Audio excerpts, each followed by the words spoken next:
পবিত্র মক্কা থেকে উমরা হজের আনুষ্ঠানিকতা শুরু করেছেন বিএনপি নেতা ও সাবেক স্বরাষ্ট্র প্রতিমন্ত্রী লুৎফুজ্জামান বাবর। ইহরাম পরে কাবা ঘরে প্রবেশ করেন তিনি।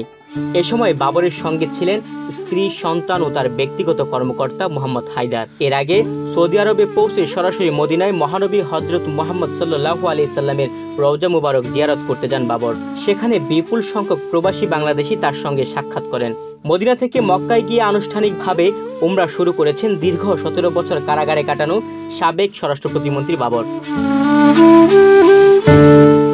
এর আগে 30 জানুয়ারি বৃহস্পতিবার উমরা পালনের উদ্দেশ্যে ঢাকার গুলশানের বাসা থেকে রওনা দেন বাবর। পরে এমিরেটস এয়ারলাইন্সের ফ্লাইটে সৌদি আরবের উদ্দেশ্যে হজরত শাহজালাল বিমানবন্দর ত্যাগ করেন। উড়ন্ত বিমানে থাকা অবস্থায় তিনি বুকে ব্যথা অনুভব করেন। তাকে বহনকারী বিমানটি ওই দিন স্থানীয় সময় রাত 10:30টার দিকে দুবাই পৌঁছায়। অসুস্থ বাবরকে তাৎক্ষণিকভাবে এয়ারপোর্ট ক্লিনিকে ভর্তি করা হয়। সেখানে 8 ঘন্টার চিকিৎসার পর শারীরিক অবস্থার উন্নতি হলে তিনি পুনরায় মদিনার উদ্দেশ্যে রওনা দেন। শুক্রবার তিনি সৌদি আরবে পৌঁছালে সেখানকার নেতাকর্মীরা তাকে স্বাগত জানান। শারীরিক অসুস্থতা কাটিয়ে সৌদি পৌঁছানোর পরই পবিত্র নগরী মদিনার আল মনোয়ারায় গিয়ে বিশ্বনবী হজরত মুহাম্মদ সাল্লাল্লাহু আলাইহি সাল্লামের রওজা মুবারক জিয়ারত করেন বিএনপি নেতা ও সাবেক স্বরাষ্ট্র প্রতিমন্ত্রী লুৎফুজ্জামান বাবর। মদিনায় পৌঁছানোর পর লুৎফুজ্জামান বাবর মসজিদে নববীতে নামাজ আদায় করেন।